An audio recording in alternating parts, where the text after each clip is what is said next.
Bien, bonsoir, messieurs et dames, chers membres de Balégo Forum économique. Nous sommes ici en Kassan chez notre frère Félix Ndianten, dans le cadre de l'émission Us et Coutumes.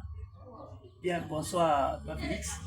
Bonsoir, Bien, nous sommes ici dans le cadre de l'émission Us et Coutumes sur Balégo Forum économique. Et le thème d'aujourd'hui, c'est la tortue. Quel est le rôle de la tortue dans la tradition Balingo? Je voudrais déjà, dans un premier temps, demander comment est-ce qu'on appelle la tortue en patois. Bien, merci pour l'opportunité que tu m'offres ce soir de pouvoir donner mon avis par rapport à cet animal dans le cadre des us et des coutumes Balingo. La tortue en Balingo, Kushana Chimanko.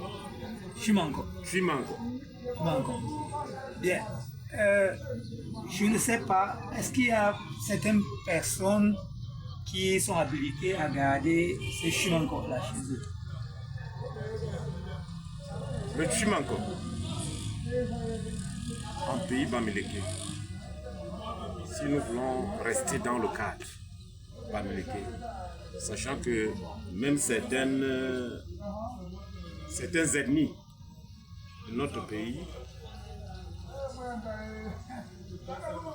vénèrent à leur selon leurs us et coutumes à la même bête, mais de très manière différente chez nous. Les chimanko. Oui.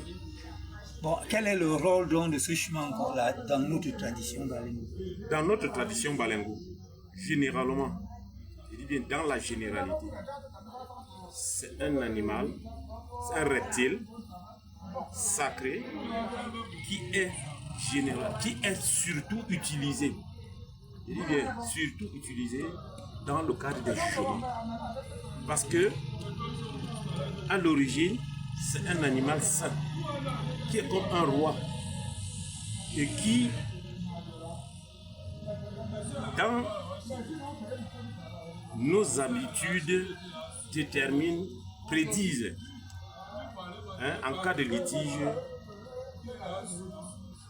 la vérité qui oppose deux individus dans une affaire.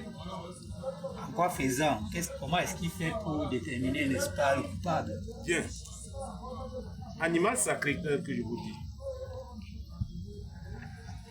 Il y a des hommes initiés qui savent l'utiliser. Le commun du naturel comme moi, je ne connais pas ce mystère. Mais cependant, je sais que c'est un animal que personnellement je ne peux pas toucher. Il y a des personnes bien indiquées qui peuvent manipuler cet animal.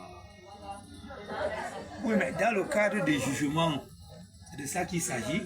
Donc à Balingo, on l'utilise pour le jugement. Ce qu'on appelle par exemple le kadi ou Kadi.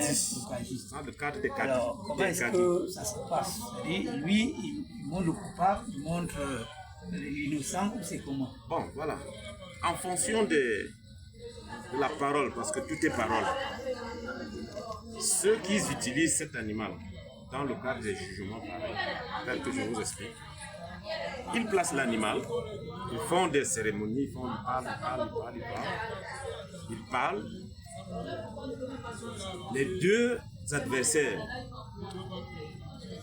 disent ce qui est du fond de leur cœur à propos du problème, généralement des cas de meurtre, des cas de mysticisme.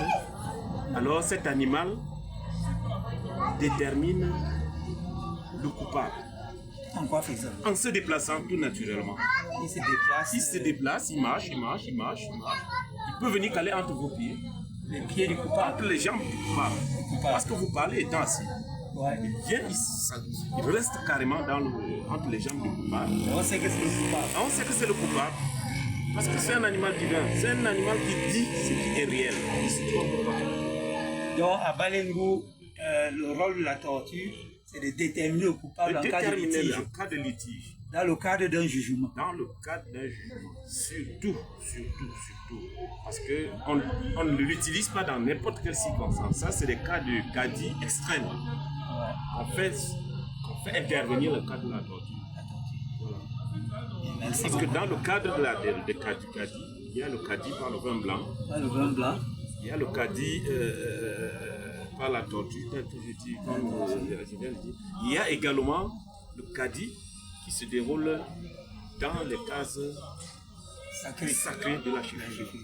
Et là, c'est les trois extrêmes cadis utilisés. Parce que là, en ce moment, même avec la torture, généralement, ça se déroule dans la chefferie. Dans la chefferie. Donc en fait, toutes les chefferies ont